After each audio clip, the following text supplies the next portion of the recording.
দেখুন কি পরিমাণে টাটকা রস।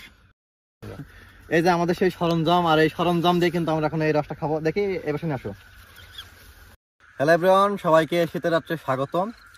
সো এভরিওয়ান, এখন রাত 10টা বাজে আর আমরা চলে এসেছি রস খেতে। তো অবশ্যই আপনাদের যাদের টাটকা রস খাওয়ার ইচ্ছা, আপনারাও কিন্তু এই রাত্রে রস সংগ্রহ করতে পারেন। আর এই যে আমাদের হাতে যে সরঞ্জামগুলো দেখতে পাচ্ছেন, এইগুলো দিয়ে কিন্তু আজকে আমরা এই রসগুলো খাবো। আর এই যে আমাদের পিছনে যে গাছ, এই গাছ থেকে কিন্তু আজকে আমরা রস সংগ্রহ করবো, কি তাই তো? ইয়েস, এই গাছ থেকে কিন্তু আমরা রস সংগ্রহ করবো। তো আমি আবারও বলছি, যাদের টাটকা রস খাওয়ার ইচ্ছা তারা কিন্তু এই রাত্রেই রস সংগ্রহ করে খেতে পারেন, তাছাড়া কিন্তু আপনারা টাটকা রসটা পাবেন না। তো তোমরা দেখতেই পাচ্ছ আমাদের ভাই এখন কিন্তু রস সংগ্রহ করার জন্য গাছে উঠে পড়ছে। তো দেখতে থাকুন সে কিভাবে এই গাছ থেকে রস সংগ্রহ করছে। এই যে আমাদের রস পেড়ে নিয়ে আসছে, আর একবার দেখুন এই টাটকা রসটি। এই ক্যামেরাটার কাছে নিয়ে আসো, একবার দেখুন কি পরিমাণে টাটকা রস, জাস্ট অসাধারণ।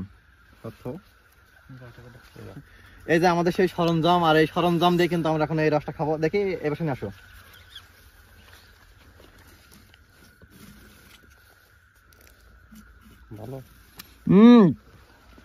জাস্ট অসাধারণ, ভাষায় প্রকাশ করা যাবে না। এই রসের টেস্টটা এত এত এত পরিমাণে সুন্দর।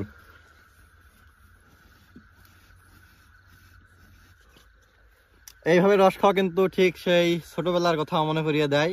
তো অবশ্যই আপনাদের যাদের টাটকা রস খাওয়ার ইচ্ছা, আপনারা কিন্তু এই রাত্রে এই রস সংগ্রহ করবেন, তাছাড়া কিন্তু টাটকা রস পাওয়া সম্ভব নয়।